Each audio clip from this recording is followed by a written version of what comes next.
우리가 신앙생활하면서 가장 중요한 것이 믿음입니다. 그럼에도 불구하고 참으로 혼란스러워하는 것 중에 하나가 믿음에 관한 것이죠. 우리는 분명하게 배웠고 또 그렇게 믿고 있습니다. 우리가 구원받은 것은 선한 행위로 어떤 공을 많이 쌓아서 구원받은 것이 아니라 오직 하나님을 믿는, 예수님을 나의 구원자 주님으로 믿는 믿음만으로 구원을 받았습니다. 이것은 절대 진리입니다. 그런데 유대인들은 자신들이 율법을 지키고 거룩한 삶을 살아야만 구원을 받는 것처럼 하고 있었기 때문에 오늘 야고보 기자는 야고보 2장에서 참 믿음이 무엇인가에 대해서 장황하게 우리에게 설명하고 있습니다. 바꿔 이야기하면 유대인들의 잘못된 구원관, 그런데 이것은 유대인에게만 있는 것이 아니라 오늘날 21세기를 살고 있는 우리 성도들에게도 믿음에 대한 정확한 근거를 갖고 있지를 못할 수도 있습니다. 혼란스러워할 수 있죠. 바꿔 이야기하면 우리는 믿음으로 구원을 받습니다. 그런데 자칫 잘못하면 오해할 수 있어요. 나 믿음이 있어. 나 구원받아서. 그렇기 때문에 그것으로 이 땅에서의 삶이 다 완성된 것으로 생각합니다. 그러나 하나님의 말씀은, 예수님이 우리에게 가르쳐 주신 것은 그것이 아니라 우리가 구원을 받았습니다. 분명. 그러나 구원받은 이후에 우리는 하나님이 주시는 성령에 사로잡혀 감사하며 하나님 앞에 최선의 삶을 살아가는 것입니다. 자, 우선 오직 믿음으로 구원받은 것에 대한 정확한 근거를 세 가지만 살펴보겠습니다. 먼저 로마서 10장 9절에서 10절입니다.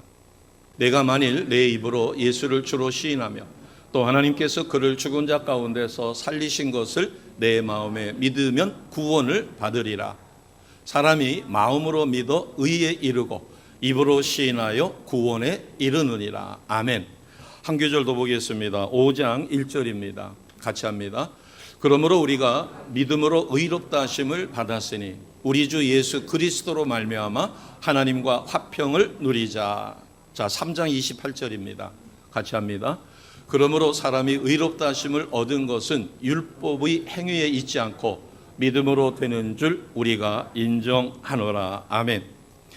예수님을 나의 구원자 주님으로 믿는 그 순간 우리는 하나님의 자녀가 됩니다. 그러나 이것으로 끝난 것이 아니라 우리는 구원받았기 때문에, 그것도 거저 값없이 하나님의 선물로 구원을 받았기 때문에 그것에 합당한 삶을 반드시 살아야 합니다. 그런데 많은 분들이 구원받았기 때문에 그것으로 끝난 줄 압니다. 열심히 최선을 다하고 헌신 봉사하지 않을 수 있다는 겁니다. 그래서 오늘 야고보 기자는 우리에게 무엇을 가르쳐 주는가 하면 믿음은 어떤 증거로 드러나는가. 바꿔 이야기하면 우리가 점검해 보라는 겁니다. 내가 믿고 있는데 나는 구원받았는가? 그것은 무엇으로 내가 구원받았다는 것을 증거할 것인가? 우리는 교리상으로 예수님을 나의 구원자 주님으로 영접했기 때문에 구원을 받았습니다. 그러나 구원받은 이후에 나의 삶이 어떻게 나타났는가가 열매로 나는 구원을 받았는지 못 받았는지가 판별된다는 것입니다. 1절서부터 야고보서 2장 1절서부터 13절은 사람을 외모로 판단하지 말라고 가르쳐 줍니다. 교회 안에 외모로 판단을 했을 경우에 누가 번드름하게 옷을 입고 오면 환대를 하고 가난하고 빈약하게 보이면 홀대를 하는 이런 일이 있어서는 안 된다는 것이 1절서 13절입니다. 그리고 14절서부터 우리가 교독했던 26절까지는 행함이 있는 믿음에 대한, 바꿔 이야기하면 참된 믿음입니다. 유대인들은 예수님이 전하는 복음을 받아들이기가 어려웠어요. 왜냐하면 그들은 정말로 열심히 최선을 다해서 모세 오경 율법을 지켜 그 율법으로 자기가 거룩해져야만 구원을 받는 것으로 그렇게 생활을 해왔기 때문에 그렇습니다. 그런데 믿음으로 구원을 받는다라고 생각하자 두 가지 오해가 생겼습니다. 첫째는 설마 우리가 그 율법을 지키느라고 얼마나 고생을 많이 했는데 오직 예수님을 나의 구원자 주님으로 믿는다고만 구원을 받는 거는, 이거는 뭔가 좀 부족한 거 아니냐. 그래서 그들은 할례를 받는다든가 다른 율법을 지킨다든가 이런 것을 더해야만 구원받는 것으로 본인이 믿지를 못하니까 또 그렇게 잘못 가르쳤습니다. 또 하나는 율법을 지키느라고 너무너무 힘들었어요. 그러다 보니까 이제는 그런 율법을 안 지켜도 된다라고 판단하고서는 자유를 얻었다 해서 방종하기 시작하는 겁니다. 이 두 가지가 잘못 이해를 한 것이죠. 자, 14절을 보겠습니다. 14절을 보시면 형제들아 만일 사람이 믿음이 있노라 하고 행함이 없으면 무슨 유익이 있겠느냐?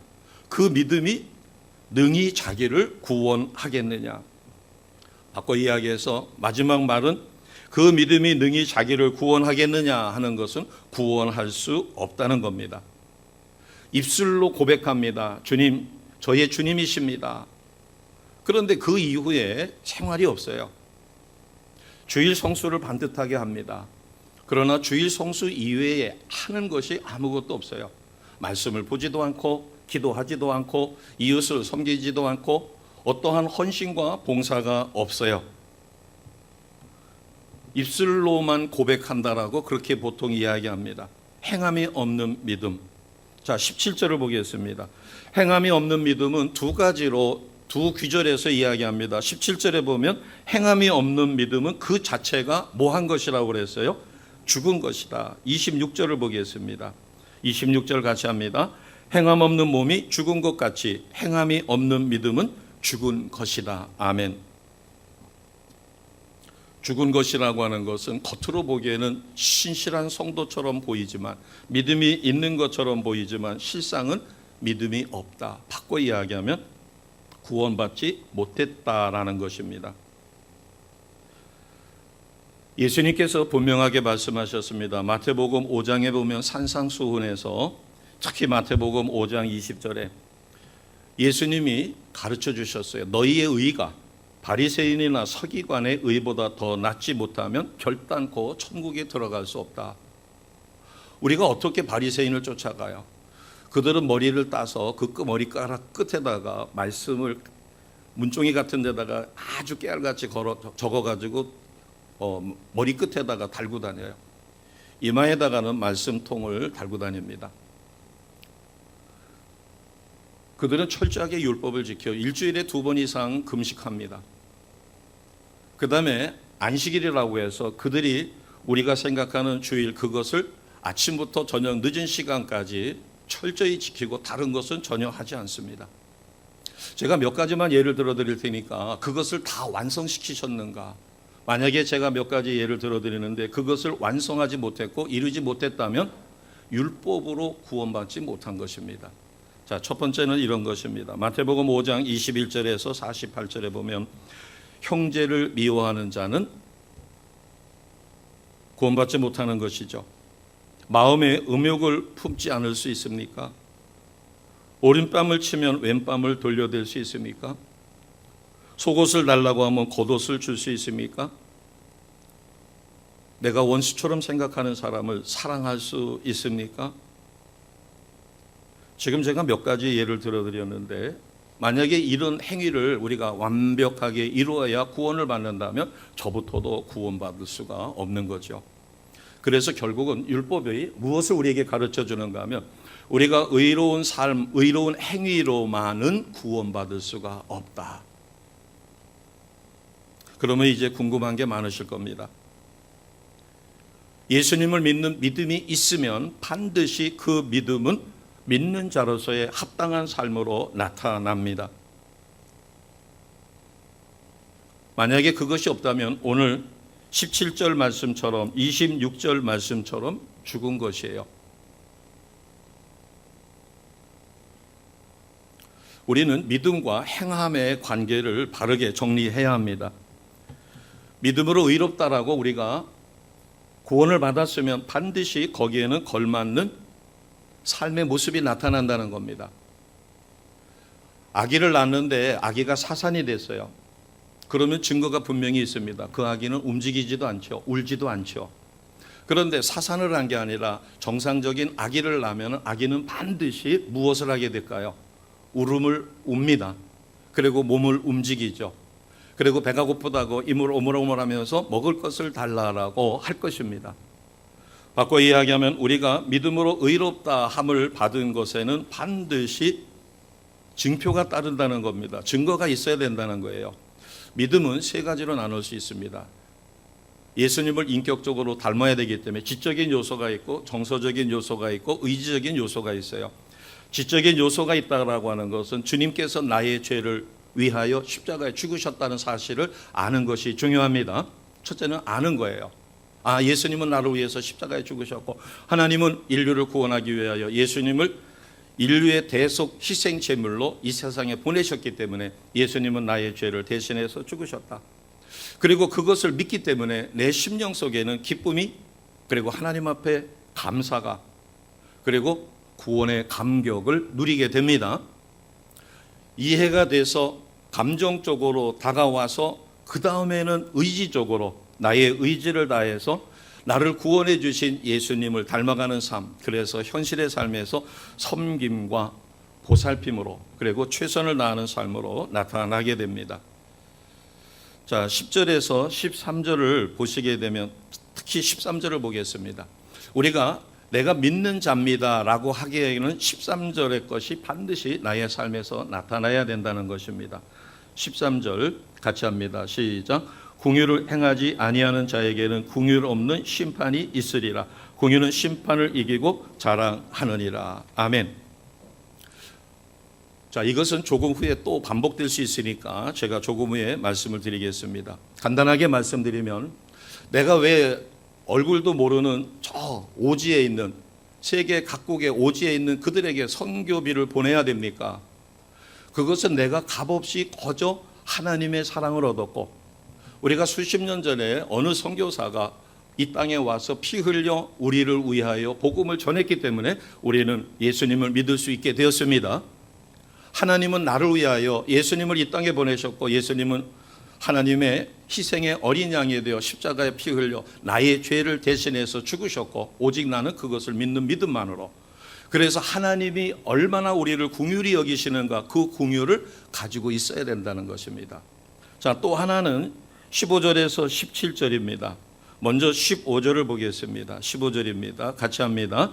만일 형제나 자매가 헐벗고 일용할 양식이 없는데 너희 중에 누구든지 그에게 이르되 평안히 가라, 덥게 하라, 배부르게 하라 하며 그 몸에 쓸 것을 주지 아니하면 무슨 유익이 있으리요? 이와 같이 행함이 없는 믿음은 그 자체가 죽은 것이니라. 아멘. 행함이 없는 믿음에 대해서 구체적으로 예를 들었는데 15절입니다.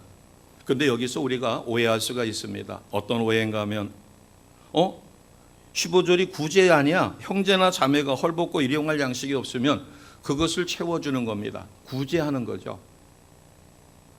그래서 믿음이라고 하는 것은 이렇게 구제하는 거구나라고 오해할 수 있습니다. 또 이런 경우가 있습니다. 죄의 성수를 못하고 또 맡겨진 사명 잘 감당 못하고 헌신봉사 충성 못하니까 내 주변에 어려운 처지에 있는 사람이라도 도와야 되겠다. 그래서 그들을 돕는 것으로 내가 믿음 생활에 부족한 것을 캄프라치 하려고, 그래서 죄의식으로부터 벗어나기 위하여 그렇게 한다고 하는 것도 문제가 있다는 것입니다. 사실 따지고 보면 제가 전에 복지만두레라고 하는 곳에 가서 초청을 받아가지고서는 가서 보니까 한 7, 80명이 모였는데 믿음의 사람은 5명이 채 안 됩니다. 그중에 목사는 저 혼자였고요. 그런데 놀라운 것은 다른 분들이 이 구제하고 이웃의 어려운 것 또 봉사하고 이렇게 하는 그 그룹 자체의 활동에 얼마나 적극적인지 모릅니다. 그리고 자기의 수입 중에서 상당한 부분을 거기다가 회비로 내요. 섬기기 위해서. 그러다가 또 특별 회비를 거두면 또 많은 돈을 내고 정말 그 속에서 행복함을 누리시더라고요. 구제는 교회도 많이 합니다. 우리 성도님들도 많이 하시죠. 그러나 믿지 않는 분, 믿음이 없는 분들도 이 구제 부분에 대해서는 정말 헌신하고 봉사하셔요.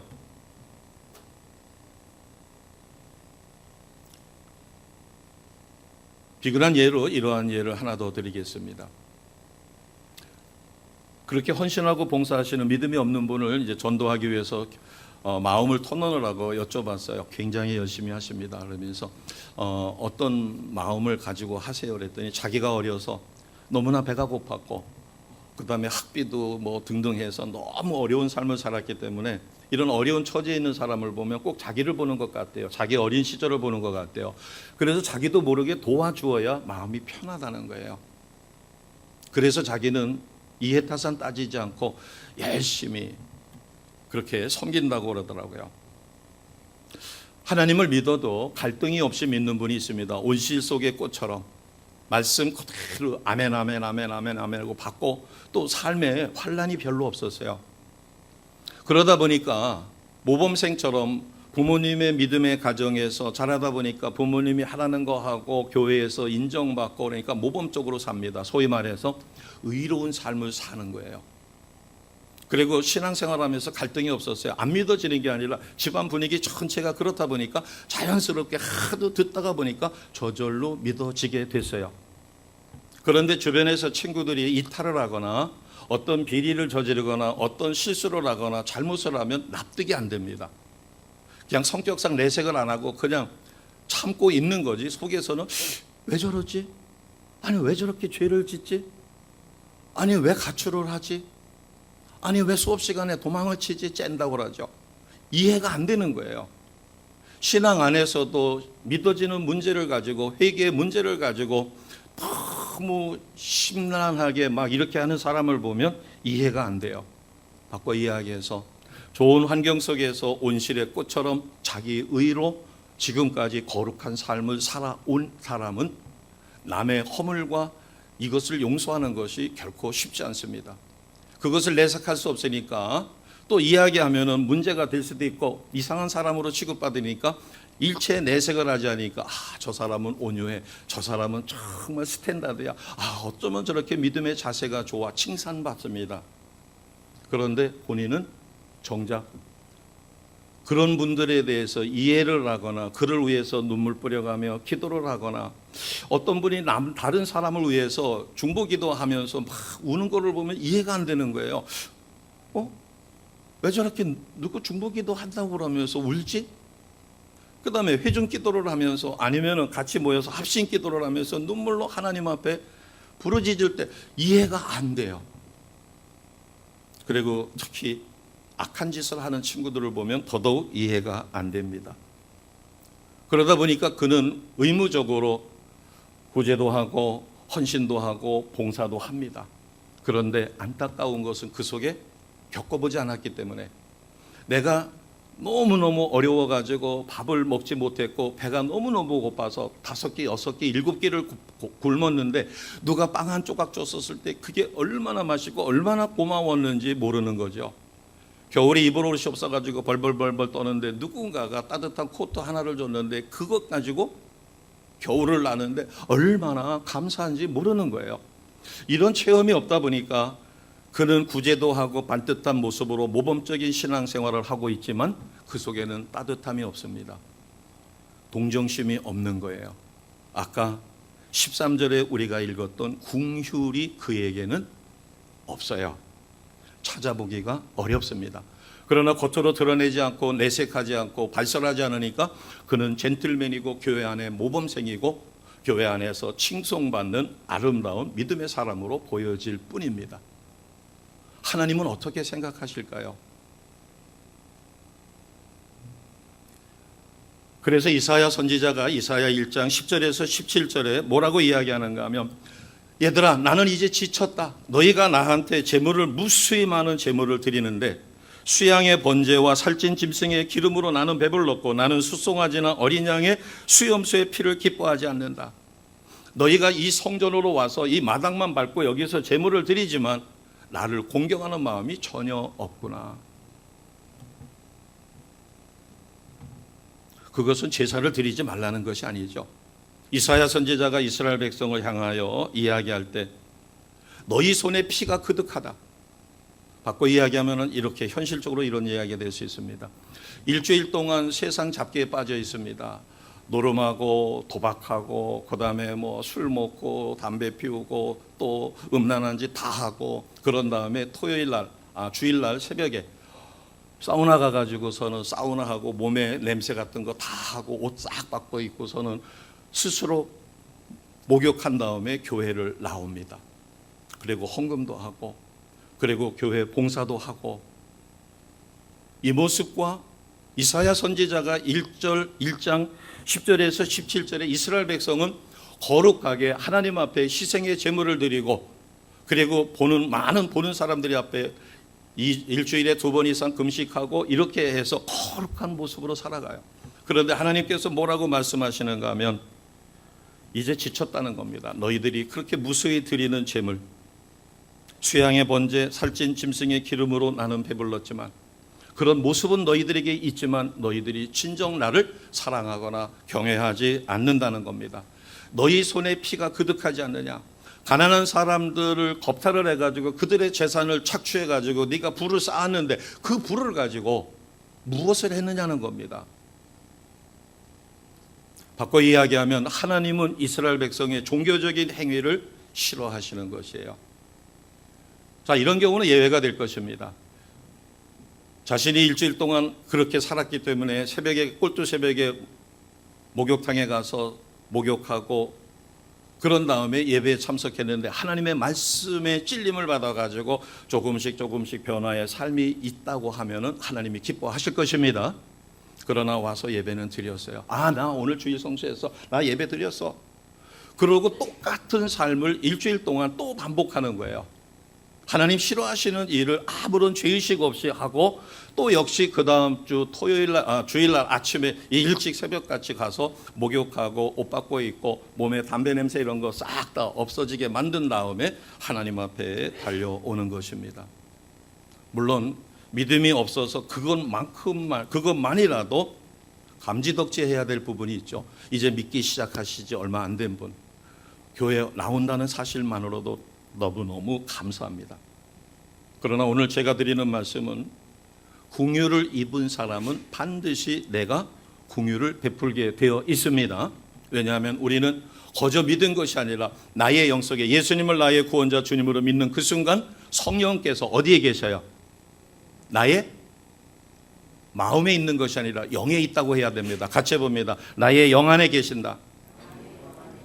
사람은 몸이 있고 혼이 있고 영이 있습니다. 이 혼은 정신의 세계라고도 그래요. 우리가 문화를 가지고 의사소통을 하고 이렇게 할 수 있는 거 배우고 하는 거는 이 혼의 세계입니다.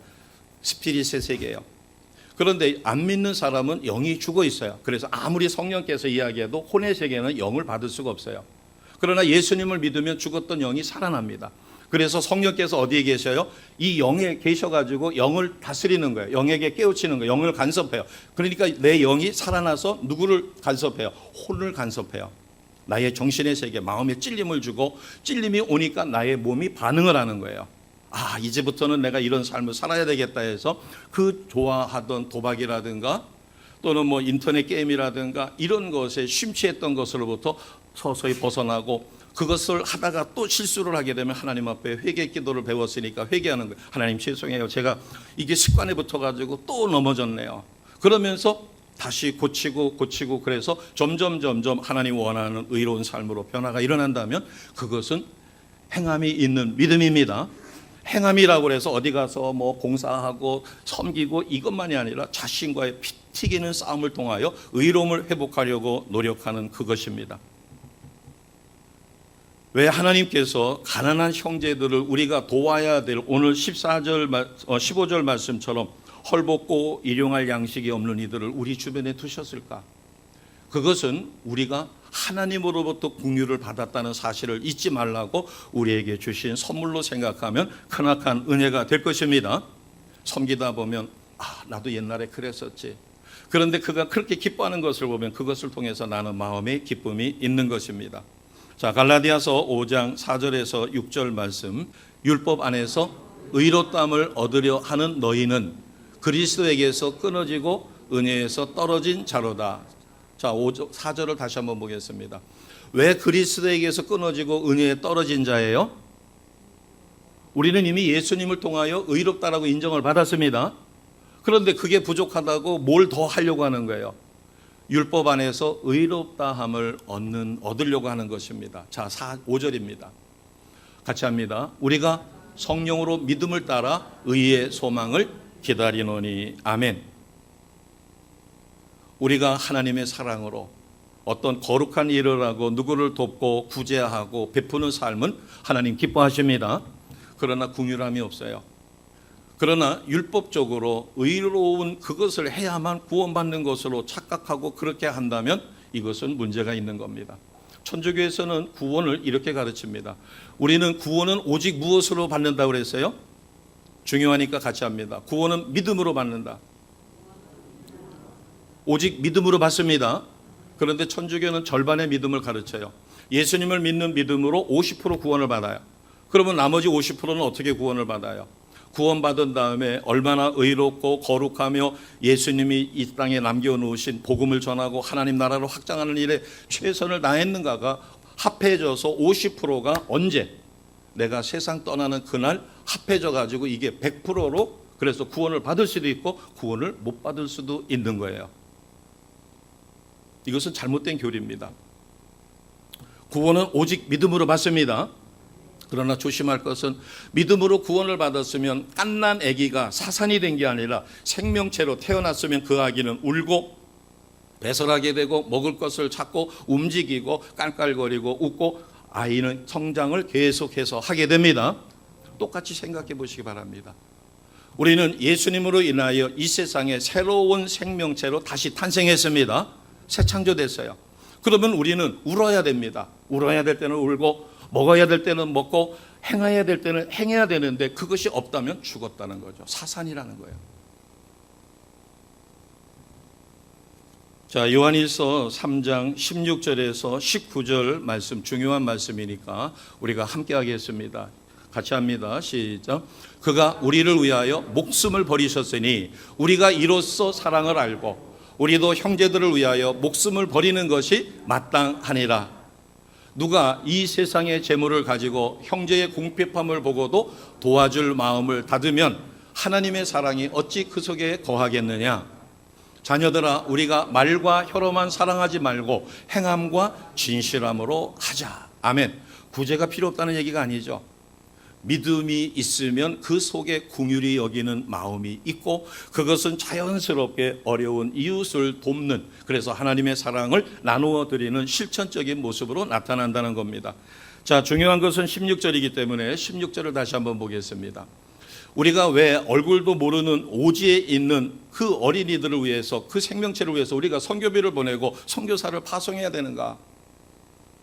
그것은 바로 하나님께서 예수님을 이 땅에 보내셨고 예수님이 나를 위하여 목숨을 버리셨기 때문에 우리는 하나님의 사랑을 알고 예수님의 핏빛 사랑을 압니다.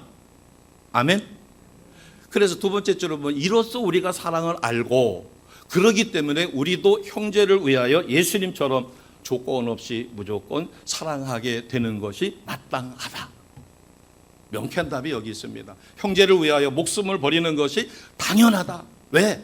내가 하나님으로부터 거저 구원을 받았고 성령은 오늘도 나의 영 속에 역사하여 나의 혼의 세계를 다스리고 나의 육의 세계를 다스려서 나를 하나님의 거룩한 자녀로 이 땅에서 부족함이 없게 살아가게 만들어주고 있기 때문에 그것을 실천하는 일환으로 나와 피 한 방울 섞이지 않은 사람들을 위하여 헌신하고 봉사하고 섬기고 선교비를 보내고 선교사를 파송하고 최선을 다하는 것이 당연하다는 겁니다.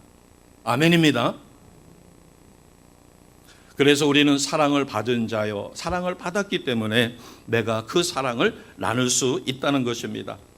믿음의 고백만이 있다고 해서 행함이 없다면 아무런 의미가 없다는 거죠. 26절을 다시 한번 보겠습니다. 26절입니다. 시작. 행함 없는 몸이 죽은 것 같이 행함이 없는 믿음은 죽은 것이니라. 아멘. 자, 그래서 이 야고보 기자는 우리에게 무엇을 이야기하는가 하면 너희들이 잘못된 믿음이 이런 것이다 라고 가르쳐주는 게 19절입니다. 자, 19절 같이 하겠습니다. 시작. 내가 하나님은 한 분인 줄을 믿느냐? 잘하는도다. 귀신들도 믿고 떠느니라. 아멘. 귀신들도 하나님이 누구신지 압니다. 예수님이 누구신지 알아요. 그래서 예수님을 두려워하는 거예요. 그런데 귀신들이 예수님을 아는 것이 믿음일까요? 우선 우리는 믿음이 아까 지정의가 있다고 그랬습니다. 이 지정의가 하나로 이루어지는 거죠. 아, 내가 교리를 듣고 말씀을 듣고 오직 믿음으로 그래 나 예수님 믿어. 그리고 예수님 십자가에 나를 위해서 죽으셨어. 알아, 나 믿어. 스스로 나 믿어. 그래서 고로 나는 천국 백성이야. 지금 두고도 천국 가. 머리로 믿는 겁니다. 마음으로 믿고 영으로 믿어지는 것이 아니라 머리로 믿었어요.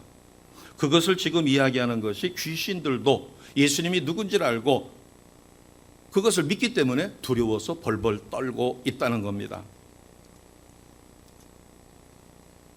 자, 22절을 보겠습니다. 22절. 그러면은 그 믿음에다가 우리가 어떻게 해야 될까? 22절 같이 갑니다. 시작. 내가 보거니와 믿음이 그의 행함과 함께 일하고 행함으로 믿음이 온전하게 되었느니라. 아멘. 우리가 진실한 믿음을 가졌다면 성령께서 어디에 계신다고 그랬어요?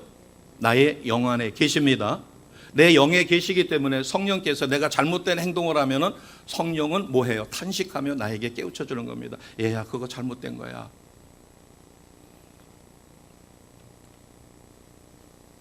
제가 목회자가 되기 전에 집사였었을 때 필리핀에 의료 선교를 갔습니다. 저는 그때 계획적으로다가 움직이기 때문에 후에 정년 퇴직을 하면, 저는 목회자가 그때는 아니었고 집사로 나중에 장로가 돼서 하나님 앞에 헌신봉사 충성하기 위해서 의료봉사팀에 합류가 돼서 식구랑 같이 갔었어요. 그래서 첫날 부지런하게 움직였습니다. 얼마나 기뻤는지 몰라요. 감격했습니다. 꿈에 그리던 필리핀에 가가지고 그 쓰레기 더미 위에서 어렵게 사는 그들을 바라보며 마음이 뭉클하고, 그래서 정말 헌신으로 섬기고, 거기는 스콜이라고 해서 비가 쭉쭉쭉쭉 계속 지귀적으로 옵니다. 걸으면은 거기서 흙탕물이나 시궁창 냄새 나는 게 쭉쭉 튀어올르면은 정갱이에 다 묻어요. 그래가지고 첫날 너무 감격했어요. 그런데 같이 모여가지고 잠자기 전에 이제 예배를 드리고 기도를 하는데, 한 초등학생 아이가 기도를 하는데 마음에 찔림이 오는 거예요. 정확하게 기억은 못하겠습니다. 그 기도 내용은 이런 거예요. 하나님 죄송해요, 잘못했어요, 그러더라고. 아니, 여기까지 와가 저 어린아이가 의료봉사 와가지고 어른도 힘든데 하루 종일 저렇게 했는데 뭐가 잘못했을까? 그런데 하나님, 제가 교만했어요. 그래서 깜짝 놀랐어요. 아니, 초등학교 아이인데 뭘 교만해? 근데 하나님, 제가요 그들을 위해서 내려다봤어요.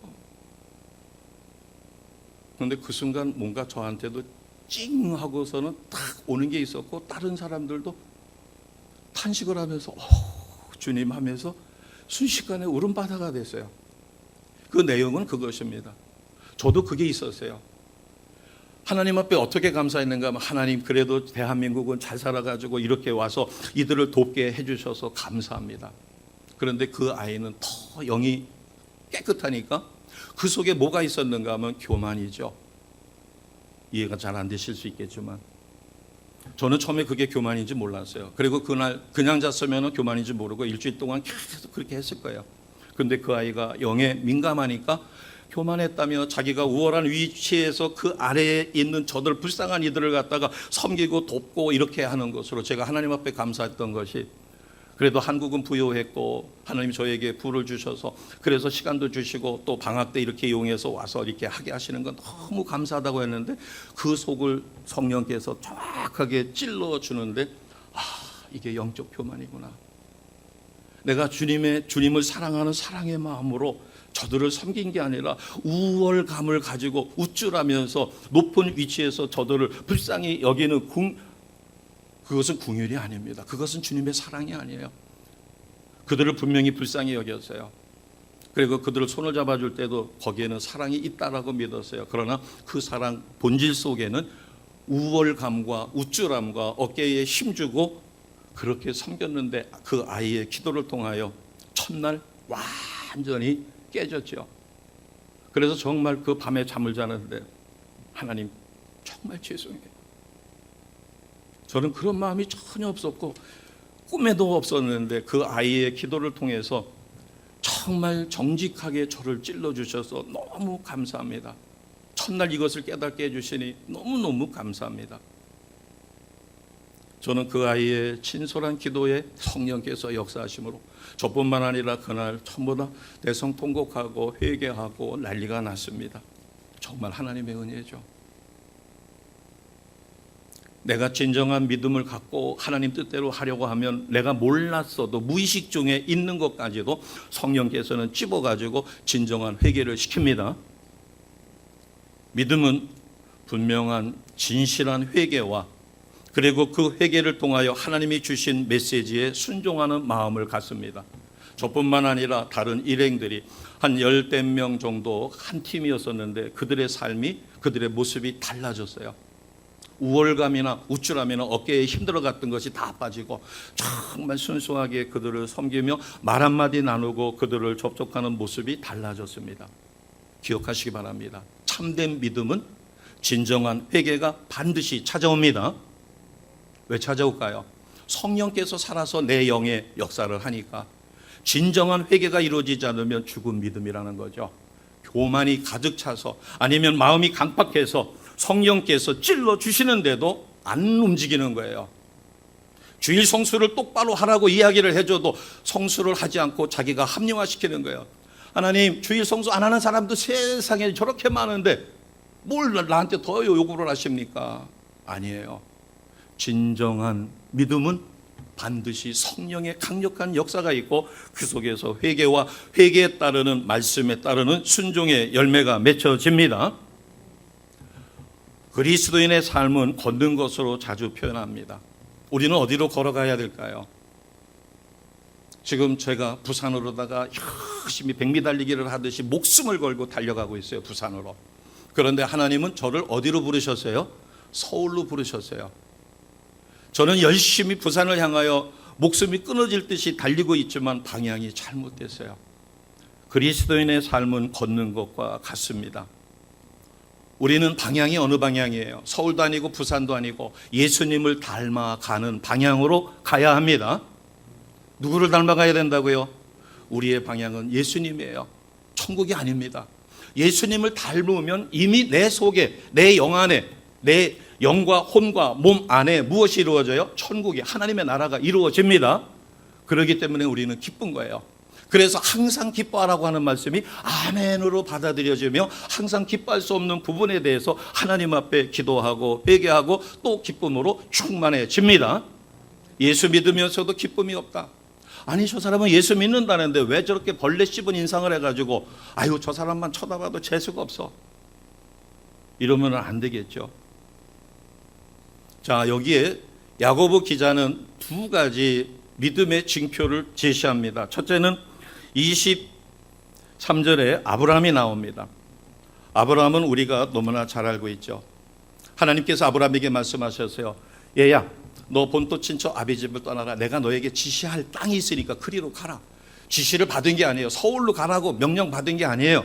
그런데도 아브라함은 본토 친척 아비 집을 조금 늦었지만 떠나게 됩니다.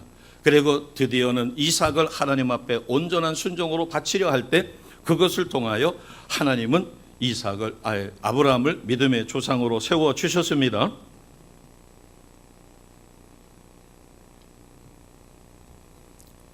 자, 그 다음에 예를 들어준 것이 라합입니다. 우리는 아브라함은 너무나 우리와 거리가 있어 보이니까 라합이 차라리 맞을 수도 있어요. 자, 25절 같이 하겠습니다. 시작. 또 이와 같이 기생 라합이 사자들을 접대하여 다른 길로 나가게 할 때에 행함으로 의롭다 하심을 받은 것이 아니냐. 아멘.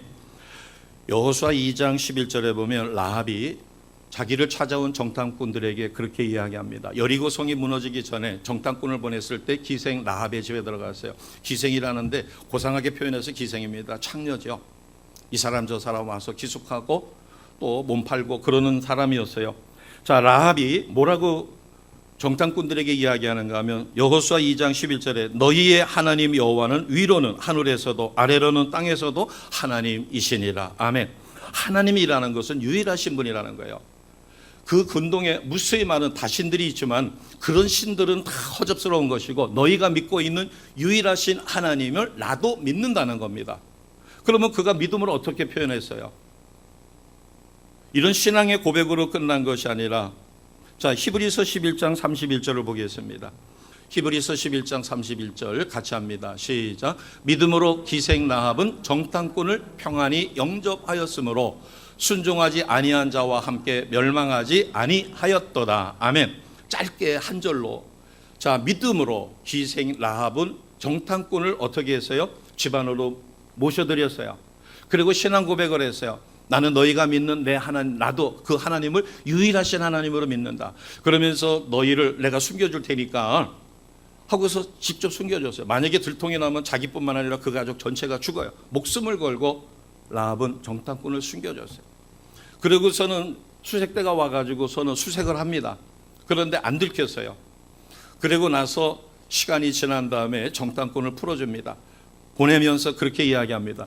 지금 어느 쪽으로다가 수색대가 갔으니까 그들을 피해서 산속에서 며칠간 더 있다가 안전해질 때 돌아가라.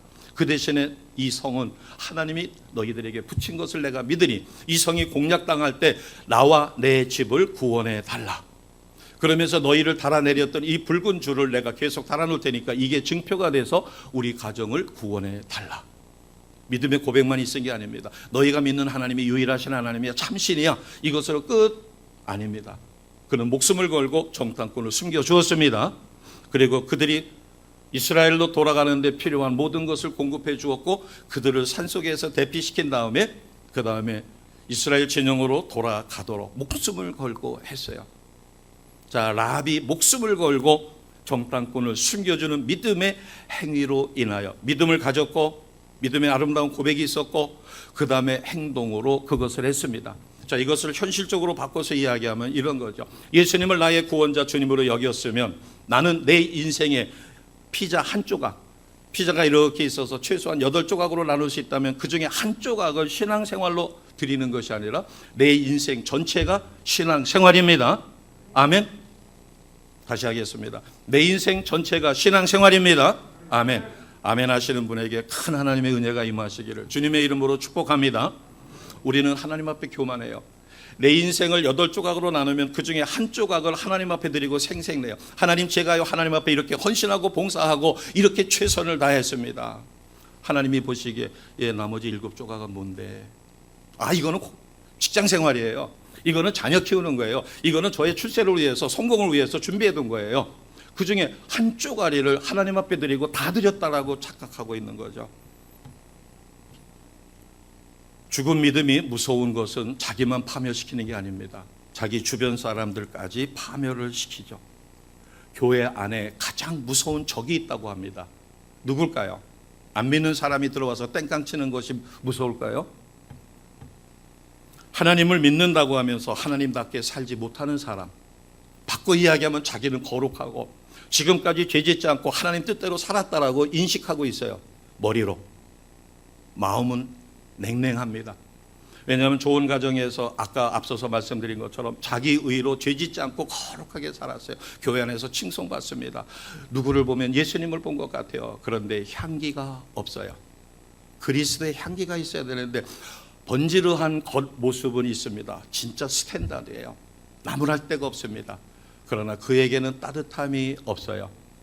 넘어지고 무수히 많은 일을 저지르는 사람인데도 그 사람 곁에 가면 뭔가 따뜻한 게 있어요. 인간적인 것이 그래도 있어요. 여기서 인간적이라고 해서 신성인권과 반대가 아니라 따뜻함이 있어요.